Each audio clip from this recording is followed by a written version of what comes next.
Terkait tugas CGP demonstrasi kontekstual modul 3.1 yaitu tentang pengambilan keputusan berbasis nilai-nilai kebijakan sebagai pemimpin. Perkenalkan, nama saya Carolus Mariantino, saya CGP dari Angkatan 10 Kabupaten Kapuas. Pada kesempatan kali ini saya akan melakukan sebuah wawancara bersama kepala sekolah, yaitu Bapak Purneo Hedri Rahayu SPG, yang merupakan kepala sekolah dari SMP Negeri 4 Timbah, satu atap ya, Kecamatan Timbah, yaitu tentang praktik pengambilan keputusan yang selama ini dijalankan. Ya, selamat siang Pak Purneo. Ya, selamat siang Pak. Saya mohon bantuannya untuk dalam wawancara kali ini, dalam wawancara bersama kepala sekolah. Untuk yang pertama, saya ingin mengucapkan selamat siang. Yang kedua, terima kasih atas waktu yang diberikan. Siap. Kalau gitu, lanjutkan saja. Ada beberapa pertanyaan yang ingin saya ajukan terkait dengan pengambilan keputusan sebagai pemimpin, terutama di sini sebagai kepala sekolah. Yang pertama, selama ini bagaimana Anda dapat mengidentifikasi kasus-kasus yang merupakan dilema etika atau bujukan moral, Pak? Oh, siap. Saya biasanya tahu kalau ada dilema atau etika saat ada konflik antara aturan sekolah dengan kebutuhan siswa secara pribadi. Seperti pada kasus yang beberapa kali terjadi, itu antara masalah-masalah yang ada di rumah dibawa atau merembet ke sekolah. Atau bisa juga tentang masalah-masalah perkelahian antara siswa yang didasari karena hal-hal yang sepele. Ya, kiranya itu, Pak. Baiklah.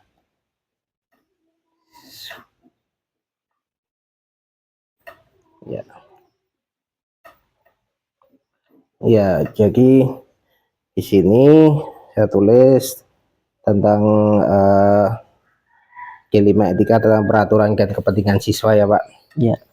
Di sini Bapak menyebutkan contohnya masalah yang ada di rumah dibawa ke sekolah, dan juga ada peristiwa perkelahian antar siswa, ya. Ya. Padahal itu hanya perkara sepele, Pak. Tapi membesar akhirnya sampai terjadi perkelahian. Nah, yang kedua, Pak, selama ini bagaimana Bapak menjalankan pengambilan keputusan di sekolah Bapak, terutama untuk kasus-kasus di mana ada dua kepentingan yang sama-sama benar atau sama-sama mengandung nilai kebajikan, Pak? Apa tadi itu, bagaimana menjalankan pengambilan keputusan? Ya. Biasanya itu yang pertama itu harus sama-sama berkumpul dulu, kita diskusikan secara bersama kepada semua pihak yang terlibat. Kita kita dengarkan dari beberapa pihak yang terlibat dulu, apa saja yang terjadi. Setelah itu kita diskusikan secara bersama-sama, kita cari solusinya yang terbaik.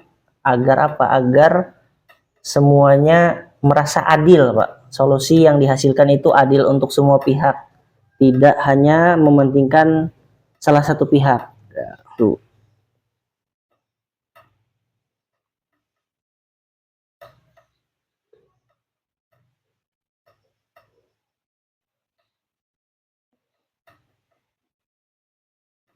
Nah, untuk selanjutnya, Pak, setelah pengambilan keputusan tersebut, Pak, nih langkah-langkah atau prosedur seperti apa yang biasa Bapak lakukan selama ini, Pak? Ya, langkah-langkahnya tadi itu dulu, kita identifikasi dulu, kita kumpulkan orang-orangnya yang terkait. Setelah itu kita dengarkan dari berbagai pihak, dari semua sumber yang ada. Dan yang terakhir kita ambil solusi, kita pilih solusi yang kiranya itu dapat menyenangkan semua pihak, Pak.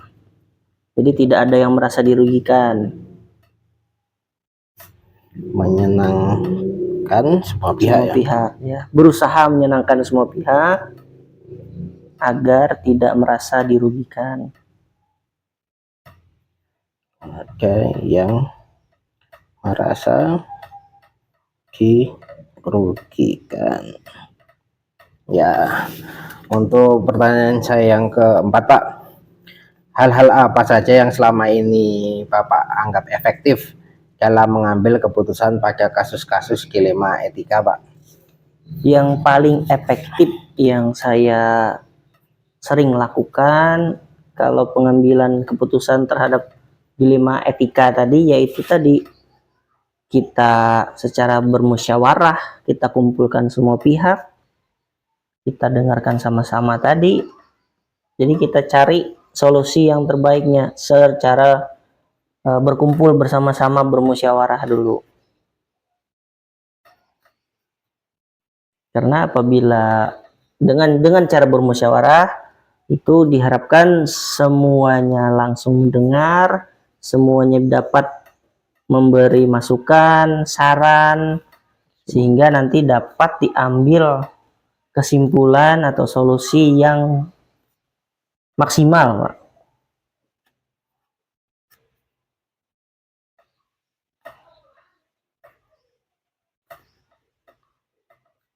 Dan secara maksimal. Ya.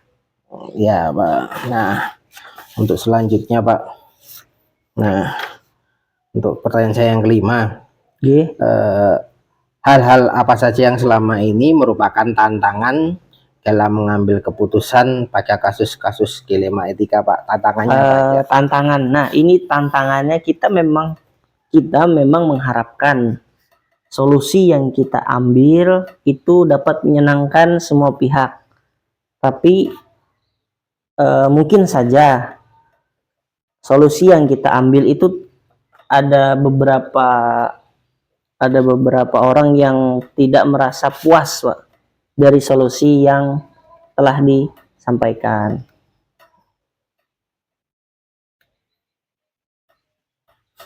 Merasa puas ya, Pak? Ya, kita sudah berusaha, tetapi kan sebisa mungkin, tapi kita tidak bisa memberikan semuanya. Kita memang berharap semuanya itu dapat adil, tapi pada kenyataannya mungkin tetap ada beberapa pihak yang merasa belum puas dan tetap ada rasa dirugikan, Pak. Merasa dirugikan ya? Ya. Ya. Oke, Pak, untuk selanjutnya, Pak, untuk pertanyaan saya yang ke-6. Nah, apakah Bapak memiliki sebuah tata kala atau jadwal tertentu dalam sebuah penyelesaian kasus dilema etika? Apakah Bapak langsung menyelesaikan di tempat atau memiliki sebuah jadwal untuk menyelesaikannya? Bentuk atau prosedur seperti apa yang Bapak jalankan, Pak? Untuk hal itu biasanya langsung. Sebenarnya itu fleksibel. Tetapi kalau apabila ada permasalahan-permasalahan yang sekiranya bisa diselesaikan secara langsung dan semua pihak yang terkait itu berada di tempat, maka secara langsung kita kumpulkan, kita musyawarahkan, kita berdiskusi, kita terima masukan dari semua pihak. Nah, kalau sudah dapat baru kita tarik kesimpulan yang sekiranya ya tadi dapat menjadikan solusi ini sebagai solusi ini jadi menyenangkan bagi semua pihak, Pak. Menyenangkan semua. Ya, itu. Jadi fleksibel aja ya, Pak. Ya, fleksibel ya, Pak. Kalau memungkinkan secara langsung saat semua itu pihak juga ada di tempat, terus ya, dilakukan diskusi atau musyawarah, temukan solusinya ya Pak. Iya, Yang betul. penting menyenangkan semua pihak ya Pak, Iya. untuk kepentingan semuanya ya Pak. Terus untuk yang ketujuh Pak, adakah seorang atau faktor-faktor apa yang selama ini mempermudah atau membantu Bapak dalam mengambil keputusan dalam kasus-kasus dilema etika Pak? Bukan seseorang Pak, tapi semua guru itu kalau bisa dilibatkan Pak, karena tetap pada dasarnya kita menerima semua masukan yang ada Pak. Semua. Jadi tidak spesifik hanya kita menerima masukan dari 1-2 orang individu, tapi semua guru kita terima masukannya. Nanti kita saring, kita kumpulkan yang mana yang kita gabung, yang mana yang paling bagus, yang mana yang paling tepat, itu yang kita jadikan solusinya.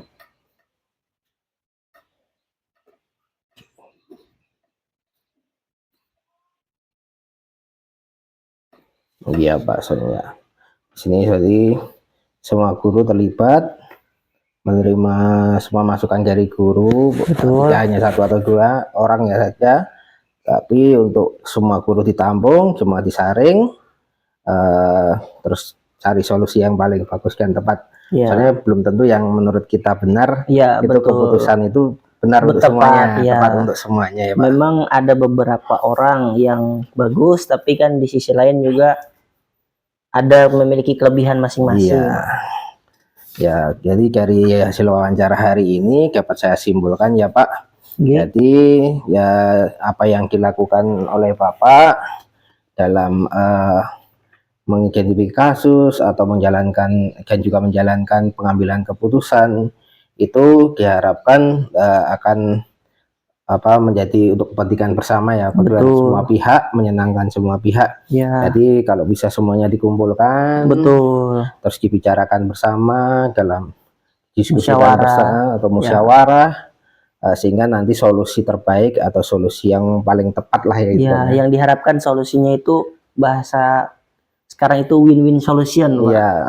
Nah itu. Walaupun ya kadang-kadang itu harapannya, walaupun kadang-kadang ada beberapa pihak yang tetap merasa tidak puas dan tetap merasa dirugikan. Iya. Tapi kita sudah berusaha semaksimal mungkin. Iya. Ya. Demikian Pak yang bisa saya tanyakan ke Bapak. Siap. Terima kasih atas waktunya, atas pendapatnya dari pertanyaan-pertanyaan yang saya sampaikan. Semoga bermanfaat bagi saya sebagai calon guru penggerak ya Pak. Siap. Terima kasih Pak. Iya, sama-sama Pak.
Ya, perkenalkan, nama saya Carolus Mariantino, saya calon guru penggerak dari Kabupaten Kapuas, Angkatan 10. Terkait tugas calon guru penggerak, yaitu demonstrasi kontekstual modul 3.1, yaitu tentang pengambilan keputusan berbasis nilai-nilai kebijakan sebagai pemimpin. Pada kesempatan ini saya akan melakukan wawancara dengan Ibu Kepala Sekolah kami, yaitu Ibu Sriwati MPG. Beliau merupakan Kepala Sekolah di SMK Negeri 1 Timpah. Untuk itu, pada wawancara kali ini praktek pengambilan keputusan yang selama ini dijalankan ya Bu, terutama untuk kasus-kasus di mana nilai-nilai kebajikan saling bersinggungan, atau untuk kasus-kasus yang merupakan kasus dilema etika yang dimana itu kan sama-sama benar ya Bu. Nah, untuk pertanyaan yang pertama Bu, selama ini bagaimana Ibu dapat mengidentifikasi kasus-kasus yang merupakan dilema etika atau bujukan moral? Gimana Bu? Itu kan kita melihat respon dari yang dikenai atau sasarannya siapa gitu. Misalnya kalau terhadap siswa itu responnya seperti apa, kalau guru seperti apa. Ya dari respon itu kita bisa melihat dilemanya nanti di mana gitu. Kalau misalnya semuanya setuju berarti kan lancar-lancar aja. Tapi kalau misalnya ada unsur kepentingan yang mungkin bertentangan atau sama-sama juga benar, ya itu berarti harus kita ya ajak bicara secara logika, harus logis supaya orang bisa menerima. Kemudian juga tinjauannya harus berbasis kebajikan dan universal, bisa diterima oleh semuanya. Makanya tadi harus terpenuhi unsur logisnya itu. Ya. Dan bisa mengakomodir untuk yang namanya harmonis. Jadi tidak ada kesenjangan di situ. Ada keadilan, kebijakan, sehingga semuanya bisa menerima. Jadi itu tergantung respon dari misalkan seperti guru. Jika putusan itu semuanya disetujui berarti tidak ada masalah ya Bu. Iya, tapi pada dasarnya kepala sekolah itu juga harus punya targetan tertentu. Ini harus begini nih gitu. Jadi dia harus bisa kepala sekolah itu kan memproduk ide, membuat keputusan. Jadi akhirnya nanti dari situ segala prakarsanya dimulai. Kita akan membuat ini, membuat itu. Nggak bisa juga kan semuanya tergantung gurunya, karena yang tahu apa yang dimaksud sebenarnya itu kepala sekolah. Ya. Jadi ya mungkin bisa juga ya dibilang dogma, tapi ke arah yang benar gitu untuk kepentingan bersama. Ya Bu. Ya. Untuk yang kedua Bu, selama ini bagaimana Ibu menjalankan pengambilan keputusan di sekolah Ibu, terutama untuk kasus-kasus di mana ada dua kepentingan yang sama-sama benar atau sama-sama mengandung nilai kebajikan Bu? Ya kalau misalnya ada sama-sama benar gitu kan, berarti kita komunikasikan antara siapa aja tuh, misalnya siswa dengan siswa atau guru dengan guru, harus dikomunikasikan. Misalnya tadi kayak masalah konsumsi ya, untuk pelantikan OSIS, pelantikan pramuka, pengurus gudeg, kemudian peresmian DKV, itu kan banyak sekali. Nah, dijadikan satu. Kalau kita menurutkan misalnya keinginan siswa, Bu, kita ini aja, bawa bekal aja supaya murah meriah, ya boleh juga, benar juga. Kemudian juga kita tinjau juga dari sisi yang lain, itu bagusnya gimana, nanti kan berdampak juga ke penilaian siswa itu sendiri. Kenapa kami bawa bekal, kenapa beda dengan gurunya gitu Iya, kan. Bu. Nah, seperti itu. Iya. Jadi harus dikomunikasikan antara gurunya dengan siswanya supaya sama-sama nyaman. Jadi membangun iklim sekolah yang nyaman gitu, harmonis. Ya, jadi harus ya pada intinya dikomunikasikan bersama ya, dimusyawarahkan bersama ya Bu. Maaf. Untuk pertanyaan yang ketiga Bu, langkah-langkah atau prosedur seperti apa yang biasa Ibu lakukan selama ini Bu Untuk untuk pengambilan keputusan ini? pengambilan keputusan, Ya, biasanya saya memang mempunyai ide sendiri. Jadi saya udah tahu apa yang harus dilakukan, bagaimana melakukannya. Udah saya siapkan juga. Misalnya kalau butuh draft, saya siapin draftnya. Tinggal dibahas bersama, disepakati bersama. Jadi ya udah tahu, karena kita yang punya ide itu. Tinggal mengkomunikasikan dengan guru-guru supaya menjadi kesepakatan bersama, menjadi tanggung jawab bersama. Kemudian juga jika itu melibatkan siswa, berarti juga nanti dikomunikasikan juga ke siswa, entah itu melalui gurunya ataupun melalui kegiatan, misalnya kayak senam pagi kita sempatkan ngobrol gitu dengan siswa. ya Bu. Jadi langkah-langkahnya biasanya kalau ada ide, terus pasti juga tahu langkah-langkahnya, dikomunikasikan dengan guru maupun siswa, baru disepakati kemudian dilaksanakan bersama ya Bu. Iya. Ya Bu, untuk pertanyaan yang keempat Bu, hal-hal apa saja yang selama ini Ibu anggap efektif dalam pengambilan keputusan pada kasus-kasus yang dilema etika Bu? Hal-hal yang Efektif, hal-hal apa saja yang selama ini dianggap efektif untuk pengambilan keputusan pada kasus-kasus dilema etika itu Bu? hal-hal yang sudah efektif itu ini untuk membangun kepercayaan diri sekolah ya. Dilema etikanya itu misalnya gini, kita merasa tidak memiliki kemampuan, tapi sebenarnya secara sumber daya ada aja gitu, paling nggak kan ada siswanya walaupun tidak banyak. Kemudian juga secara aset sekolah walaupun terbatas, tapi bisa aja gitu disiasati, ataupun juga secara pendanaan ya bisa aja gitu, kita bagaimana cara mengakalinya, apakah ya kita talangin dulu atau seperti apa.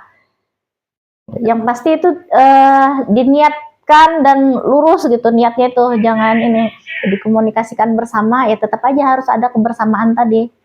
Ada yang ada yang kita tunjuk, gurunya siapa yang mengkoordinir, siswanya siapa yang benar-benar terlibat.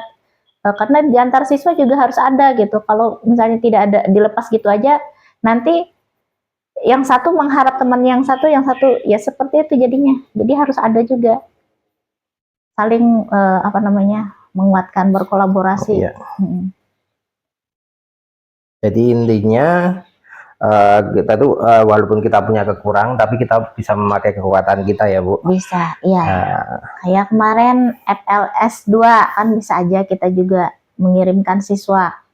Terlepas dari juara atau enggak, tapi kan bisa aja. Dan yang berkompetisi juara 3 juga di KRIA gitu kan. Iya. Ya apapun itu bisa aja gitu kan, kalau kita luruskan niat, ada keinginan, kemudian bertanggung jawab terhadap keinginan itu untuk merealisasikannya.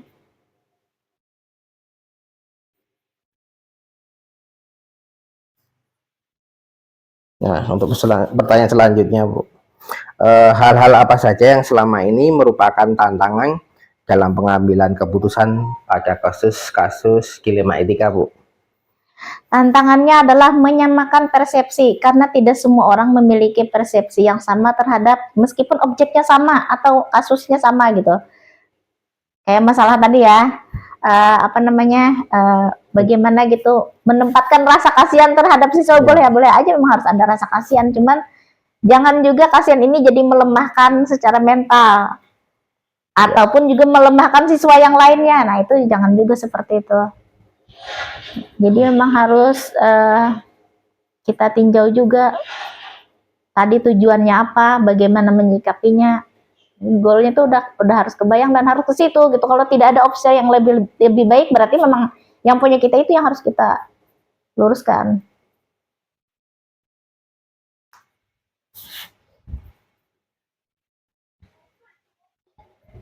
Jadi intinya menyamakan persepsi ya. Itu tantangan tuh. Iya. Termasuk juga ke siswa, kemudian membangun karakter siswa tuh, karakter loyalnya terhadap sekolah.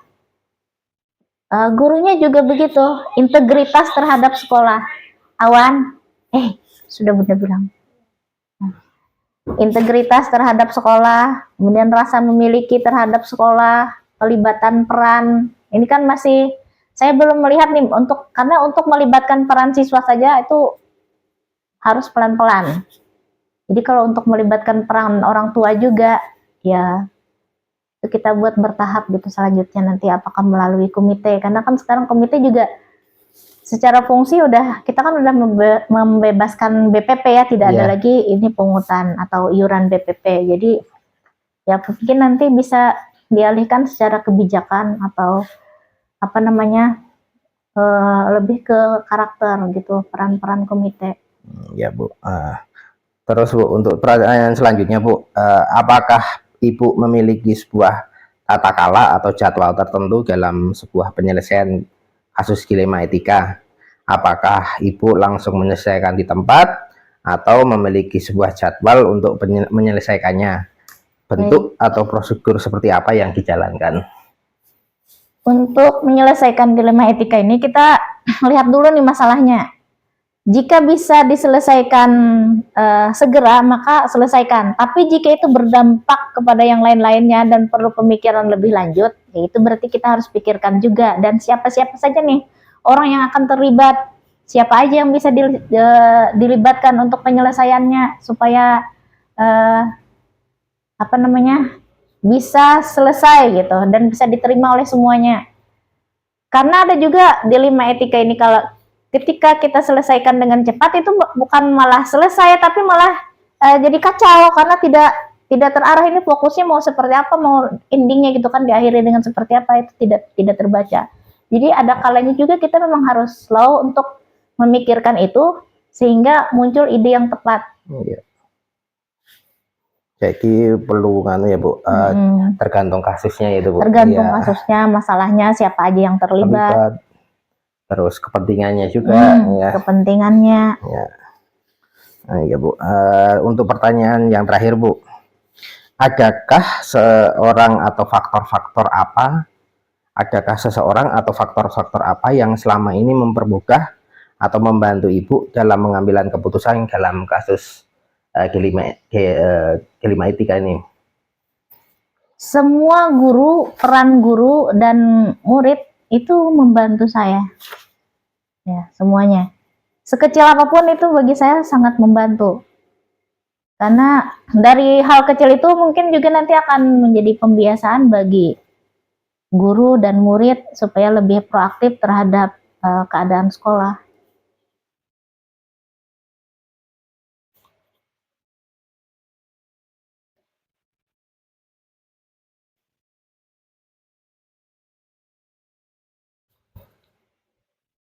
Jadi semua yang terlibat yaitu guru ya yang membantu ya, menjadi kebiasaan mungkin nanti akan harapannya menjadi pembiasaan sehingga guru-guru itu aktif. Jadi demikian wawancara untuk hari ini. Terima kasih atas waktu yang diberikan. Terima kasih atas hasil wawancara ini. Semoga nanti kedepannya dapat berguna bagi saya, menjadi pengalaman bagi saya. Amin. Terima kasih Bu. Ya.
Selamat pagi, nama saya Karolus Mariantino, saya CKP Angkatan 10 dari Kabupaten Kapuas.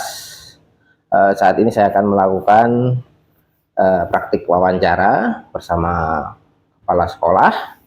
Pada kesempatan ini, saya akan melakukan wawancara dengan kepala sekolah dari SMK Negeri 1 Batakuh, yaitu Bapak Abdul Syahril SPGI. Pada kesempatan ini, yang akan dilakukan adalah wawancara tentang praktek-praktek pengambilan keputusan dengan menggunakan nilai-nilai kebajikan. Nah, kita mulai ya Pak. Ya.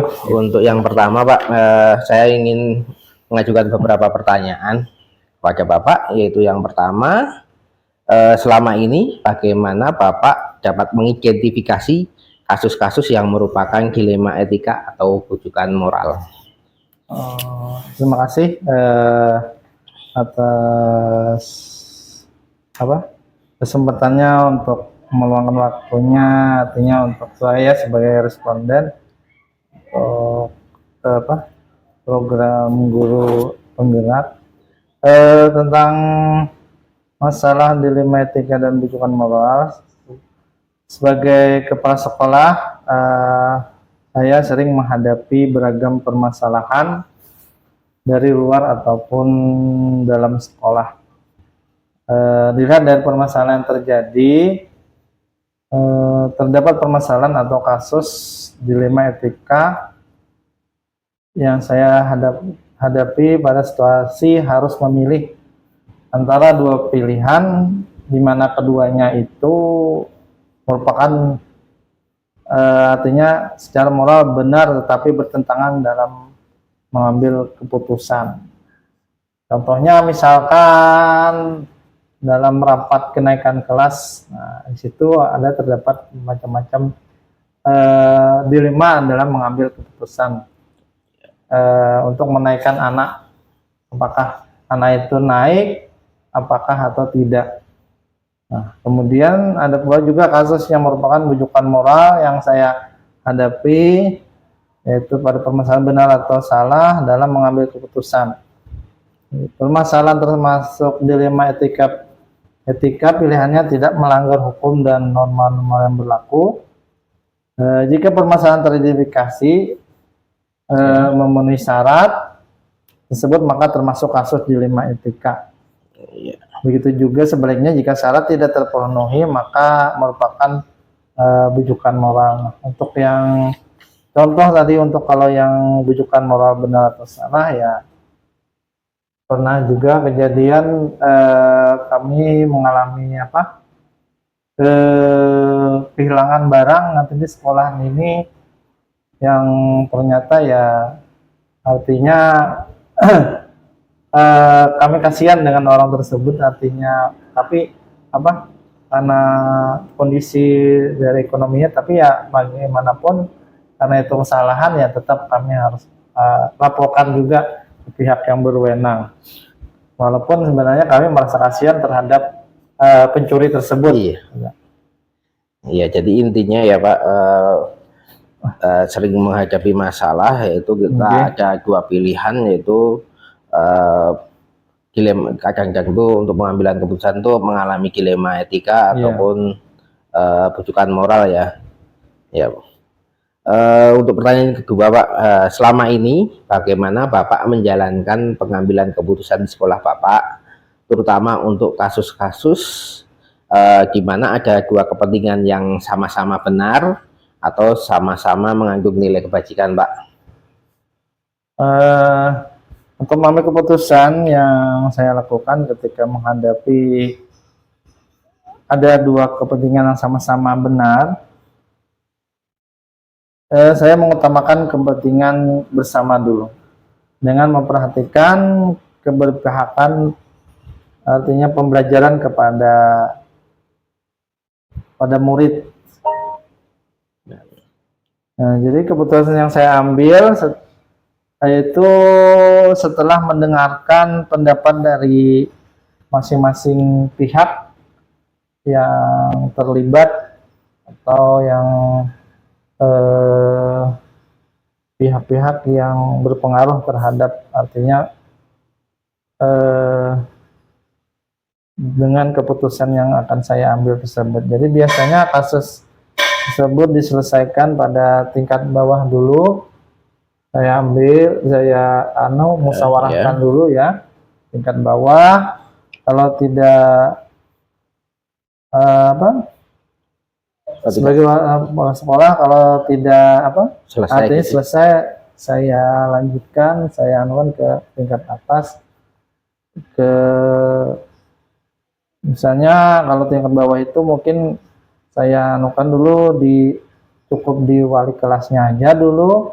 Nah, kemudian kalau tidak selesai juga nanti minta bantuan dengan guru BP dan juga berkoordinasi juga dengan Wakasek kesiswaan khususnya.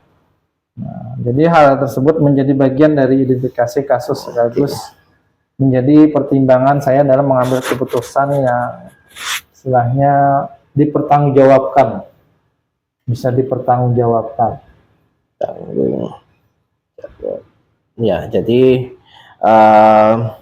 jika kita menghadapi dilema dari dua kepentingan yang sama-sama benar, Bapak akan melakukan pada intinya ya memutuskan untuk kepentingan bersama dahulu ya, tapi tetap mengedepankan kepentingan siswa, pembelajaran siswa. Oh iya Pak. Jadi untuk pertanyaan nomor 3 Pak.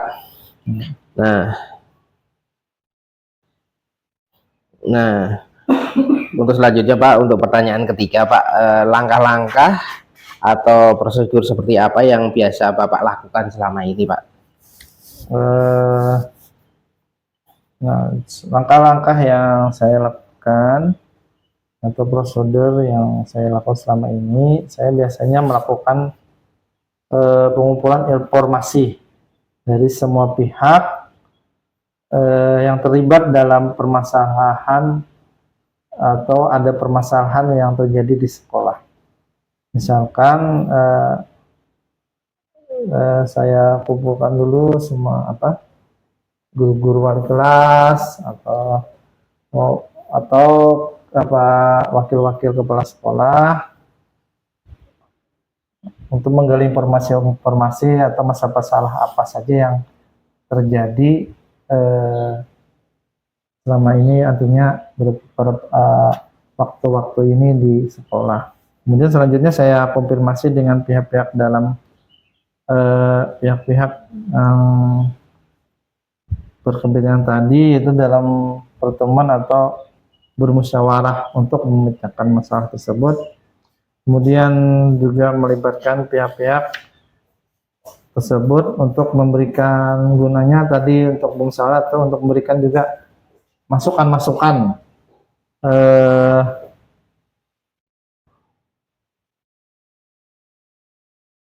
artinya dalam saya untuk mengambil nantinya keputusan. Jadi saya minta pendapat-pendapat mereka untuk pemecahan permasalahan tersebut. Nah, setelah itu semua pihak yang menyampaikan pendapat tadi secara bergantian, saya minta saatnya setelah tersebut saya bisa mengambil setelah mendengarkan pendapat-pendapat mereka itu, akhirnya saya bisa mengambilkan atau membuat suatu keputusan yang terbaik berdasarkan hasil musyawarah tersebut.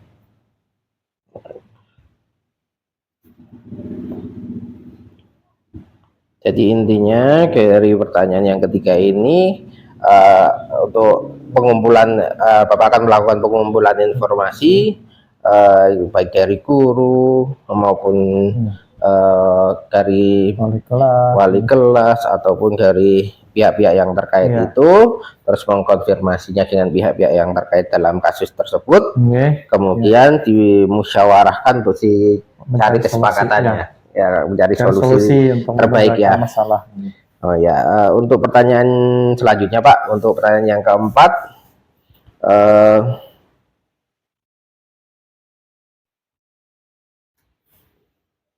hal-hal apa saja yang selama ini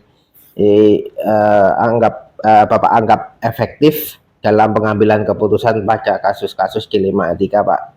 Jadi yang hal-hal yang selama ini Bapak anggap efektif dalam pengambilan kasus-kasus tersebut, Pak.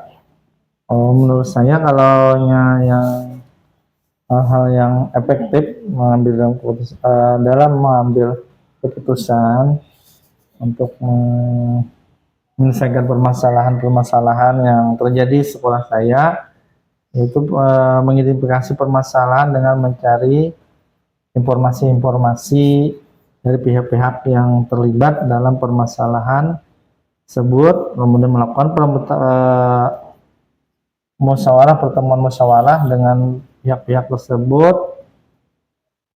yang mana terlibat dalam permasalahan sehingga bisa menemukan titik temu atau kesepakatan bersama dalam mengambil keputusan yang terbaik, dan artinya bisa di hasil keputusan tersebut juga bisa dipertanggungjawabkan. Terus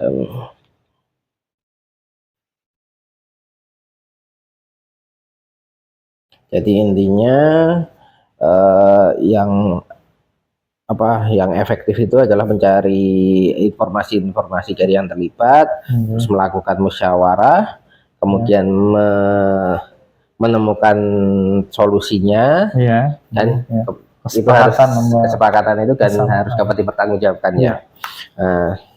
Untuk pertanyaan yang selanjutnya, Pak, pertanyaan kelima, hal-hal apa saja yang selama ini merupakan tantangan dalam pengambilan keputusan pada kasus-kasus dilema etika? Jadi tantangannya apa, Pak? Untuk tantangannya dalam mengambil keputusan, misalnya dalam kasus tadi dilema etika tadi,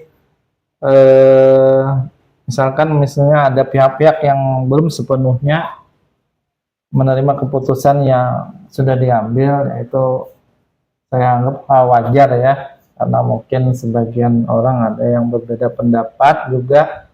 Nah, oleh karena itu saya masih diperlukan waktu untuk memberikan kepada yang bersangkutan tersebut, yaitu mungkin pemahaman kepada mereka itu tentang agar mereka itu bisa menerima keputusan tersebut secara ikhlas dan besar hati. Nah, jadi kita jelaskan artinya dari segi kebaikannya, artinya dalam mengambil keputusan tersebut. Jadi kita jelaskan secara detail.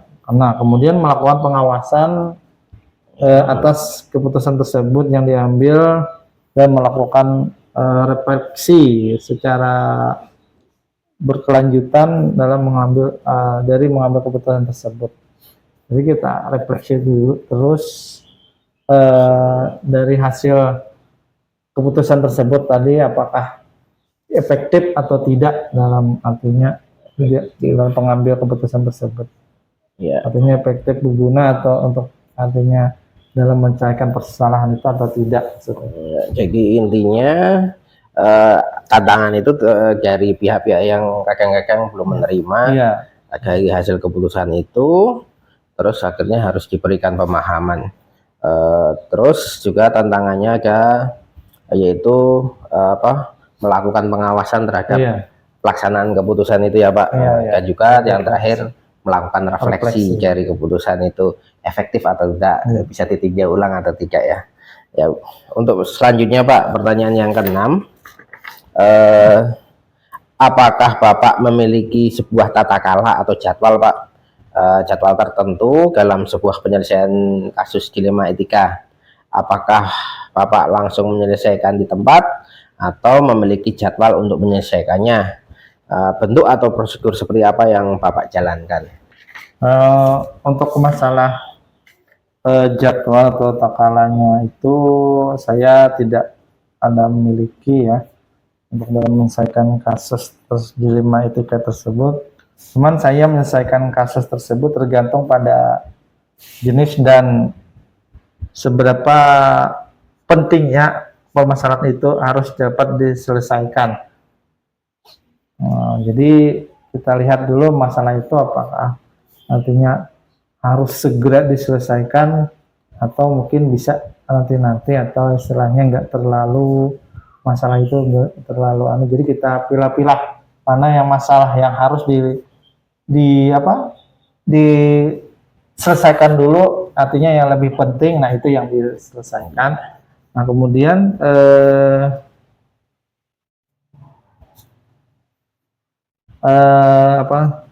tentang adanya memerlukan keputusan cepat itu ya perlu ada analisis atau artinya pengujian. Jadi ya itu tadi sebelum kita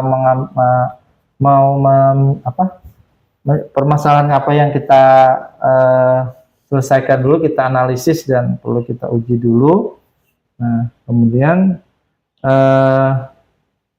yang pertama saya lakukan ketika ada kasus yaitu melakukan koordinasi dengan tadi pihak-pihak yang terkait untuk membantu mencari informasi dan data dan juga meminta pendapat mereka atau solusi-solusi sebelum saya mengambil, artinya melakukan keputusan atau mengambil keputusan dari permasalahan tersebut. Oh, jadi intinya tidak ada jadwal ya Pak ya, Iya, untuk tidak ada penyelesaiannya. jadwal. Jadi sesuai dengan kepentingan itu mendesak atau tidak. Nah, Iya. terus jika soalnya ada jika memerlukan penyelesaian itu memerlukan waktu, dari yang saya simak tadi perlu melakukan analisis ya. Iya. Jika permasalahan itu memerlukan waktu untuk penyelesaiannya ya. Perlu melakukan analisis, pengujian, sehingga nanti dapat berkoordinasi dengan semua pihak, melakukan musyawarah sebelum pendapat itu Bapak putuskan ya. Nah untuk selanjutnya Pak, pertanyaan nomor 7 Pak, adakah seseorang atau faktor-faktor yang selama ini mempermudah atau membantu Bapak dalam pengambilan keputusan dalam kasus Kilematika seperti ini? Kalau menurut saya yang faktor-faktor ada orang-orang yang membantu hasilnya dalam mengambil keputusan itu sebenarnya banyak ya, terutama guru-guru dan faktor-faktor yang istilahnya mempermudah membantu dalam mengambil keputusan itu artinya koordinasi dengan mereka, kemudian komunikasi, dan artinya berkomitmen juga dengan mereka, ada kesepakatan dengan baik dengan pihak-pihak yang lain juga yang terlibat. Artinya dalam mengambil keputusan itu kami sepakat lah, ada berkomitmen untuk menjalankan artinya keputusan tersebut bersama-sama. Nah kemudian keterlibatan juga warga sekolah juga ya memberikan masukan atau saran dan informasi sebagai kumpulan data yang dalam mengambil keputusan saya dalam khususnya untuk yang di 5 etika tadi. Nah kemudian komunikasi yang terbaik dalam menyelesaikan permasalahan adalah bermusyawarah atau rapat untuk menemukan solusi yang terbaik dan tepat. Artinya dengan bermusyawarah itu mencapai kesepakatan, artinya mufakat dalam mencari solusi dalam menyelesaikan masalah yang terjadi. Ya, jadi intinya yang membantu itu banyak sekali ya Pak, terutama untuk dari pihak guru-guru, kemudian faktor-faktor yang tentunya mendukung itu adalah koordinasi, komunikasi, dan komitmen ya untuk menjalankan kesepakatan itu ya.